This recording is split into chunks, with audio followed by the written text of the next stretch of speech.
दहशतगर्द। मैं रास्ते से हटकर खेतों में चलने लगा। गांव जब पीछे रह गया तो एक जगह एक औरत दाने भून रही थी। दो तीन बच्चे उसके सामने बैठकर कढ़ाई में ज्वार को भूनते देख रहे थे। मुझे भुनी हुई ज्वार की खुशबू आई तो मेरे कदम वहीं रुक गए।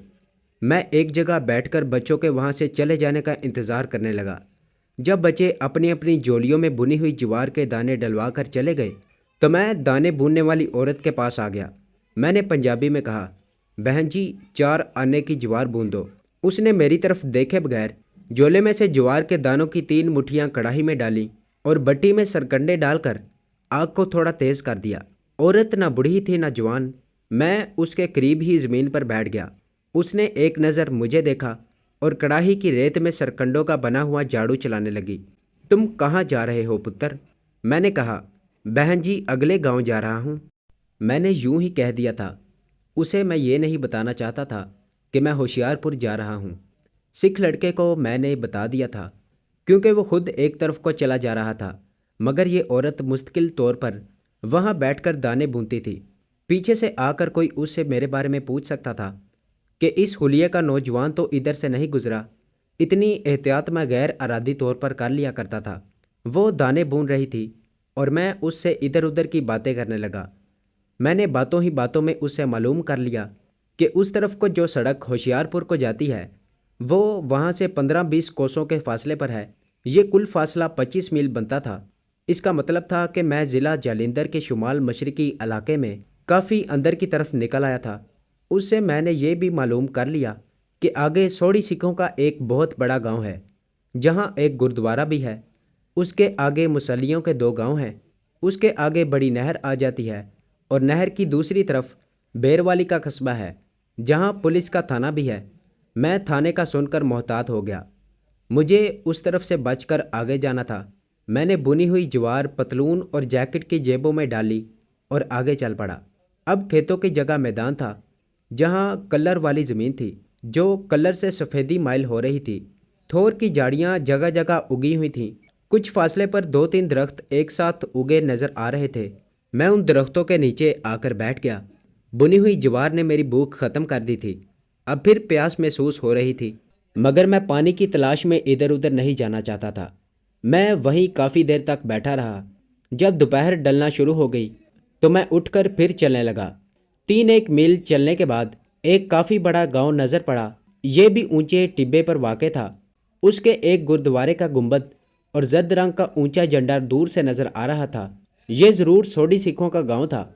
मैं उस गांव से बचकर जल्दी जल्दी आगे निकल गया। दाने बोने वाले के कहने के मुताबिक सोडी सिखों के गांव के आगे मुसल्लियों के 2 गांव थे। चलते चलते दिन ढल गया। सूरज मगरिब में छुपने लगा। मैं वाकई चलते चलते अब थक गया था और कोई ऐसी जगह तलाश करना चाहता था जहां मैं शाम और रात का कुछ हिस्सा गुजार सकूं। मेरा इरादा आधी रात तक आराम करने और उसके बाद दोबारा सफ़र पर निकल पड़ने का था।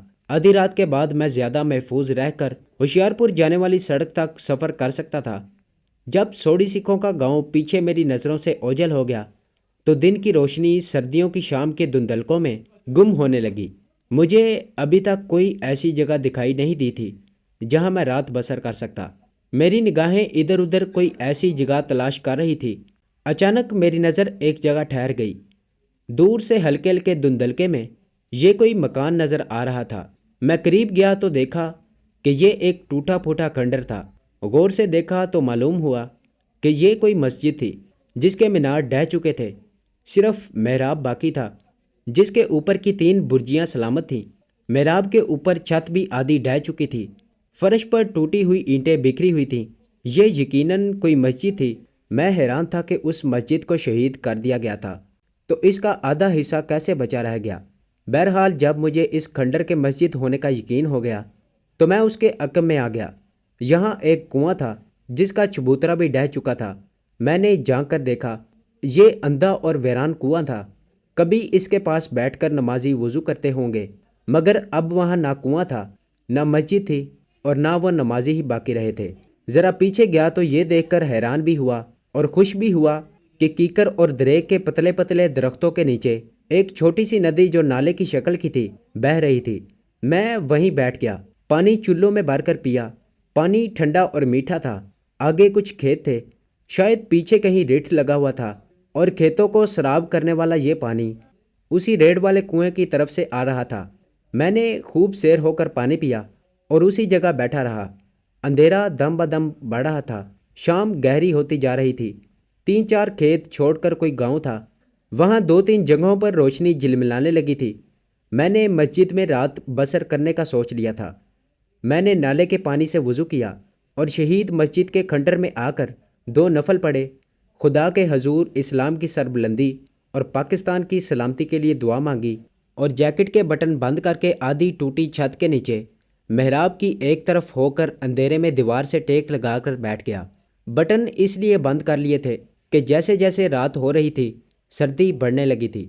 تھوڑی دیر بعد چاروں طرف رات کا اندھیرا چھا گیا۔ گاؤں کی جانب سے کسی بھینس کے ڈکرانے کی آواز آ رہی تھی، جو تھوڑی دیر بعد بند ہو گئی۔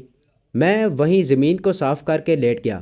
سخت تھکا ہوا تھا، بہت پیدل چلا تھا۔ کچھ دیر بعد ہی مجھے نیند آ گئی۔ میں بڑی گہری نیند سو چکا تھا۔ خدا جانے میں کب تک سویا ہوں گا کہ اچانک میری آنکھ کھل گئی۔ مجھے محسوس ہوا کہ میرے قریب کوئی شور ہوا تھا، جس کی وجہ سے میری آنکھ کھل گئی تھی۔ یہ شور ایسا لگا تھا جیسے کوئی چیز زمین پر گر پڑی ہو۔ میں جلدی سے اٹھ کر مسجد کی چھت سے باہر نکلنے کے لیے دیوار کی طرف بڑھا ہی تھا کہ کسی کے قدموں کی آواز آئی۔ کوئی اس طرف آ رہا تھا جہاں میں چھپا ہوا تھا۔ اس خیال سے میں کونے میں ہو گیا کہ دیکھتا ہوں کون ہے۔ میں ایک کمانڈو کی حیثیت سے پوری طرح ہوشیار ہو چکا تھا۔ بجائے اس کے کہ میں اندر آنے والے کے سامنے جاؤں، میں چاہتا تھا کہ وہ اندر آ جائے تاکہ مجھے معلوم ہو کہ وہ کون ہے۔ اگر وہ پولیس کا سپاہی ہوا اور مسلح بھی ہوا تو میں اندھیرے میں تھا اور بڑی آسانی سے پولیس کے آدمی کی گردن توڑ سکتا تھا۔ اس وقت میں بالکل بے خوفی کی حالت میں تھا۔ قدموں کی آہٹ قریب ہوتی جا رہی تھی۔ ایسے لگ رہا تھا جیسے کوئی مسجد کے آگے بکھری ہوئی اینٹوں کے درمیان اندھیرے میں بڑی احتیاط سے چل رہا ہے۔ میں اندھیرے والے کونے میں سانس روک کر حملہ کرنے کے لیے بالکل تیار کھڑا تھا، جہاں سے مسجد کی چھت آدھی ڈھہ چکی تھی اور جہاں دیوار ختم ہو جاتی تھی، وہاں رات کی نیلی نیلی روشنی کا غبار سا پھیلا ہوا تھا۔ میں نے ایک انسانی ہیولہ اس روشنی کے غبار میں مسجد کے اندر داخل ہوتے دیکھا۔ یہ انسانی ہیولہ کسی اونچے لمبے انسان کا نہیں تھا۔ مجھے یہ پہچاننے میں دیر نہ لگی کہ یہ کوئی عورت تھی۔ اس نے سر پر چادر لی ہوئی تھی۔ اس نے سر پر چادر کو ٹھیک کیا تو مجھے اس کی چوڑیوں کی آواز سنائی دی۔ اب اس میں کوئی شک و شبہ نہیں رہ گیا تھا کہ یہ کوئی عورت ہے، مگر سوال یہ تھا کہ یہ عورت آدھی رات کو اس ٹوٹی پھوٹی مسجد میں کیا کرنے آئی ہے۔ میں وہیں آہستہ سے اندھیرے والے کونے میں بیٹھ گیا۔ میں ہولے ہولے سانس لے رہا تھا۔ میں نہیں چاہتا تھا کہ اس عورت کو وہاں میری موجودگی کا علم ہو۔ میں یہ دیکھنا چاہتا تھا کہ یہ عورت وہاں کیا کرنے آئی ہے۔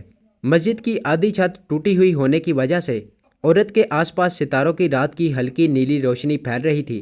وہ عورت اندر آ چکی تھی۔ میں نے دیکھا کہ اس نے جھک کر پاؤں کی جوتیاں اتار کر ایک طرف رکھ دیں اور خود مسجد کی پرانی اور شکستہ محراب کے آگے دوزانو ہو کر اس طرح بیٹھ گئی جس طرح آدمی نماز پڑھتے وقت بیٹھتا ہے۔ اس عورت نے دونوں ہاتھ دعا مانگنے کے انداز میں اٹھا دیے۔ میں حیرت کے ساتھ یہ سارا منظر دیکھ رہا تھا۔ تو یہ تھی ہماری آج کی ایپیسوڈ۔ امید کرتا ہوں کہ آپ کو یہ کہانی اچھی لگی ہوگی۔ اسے لائک کریں، شیئر کریں اور کمنٹ میں اپنا اظہار خیال ضرور پیش کریں، اور اگر اس چینل کو سبسکرائب نہیں کیا تو اس چینل کو سبسکرائب کریں اور بیل آئیکن کو دبا کر آل نوٹیفیکیشن آن کر لیں۔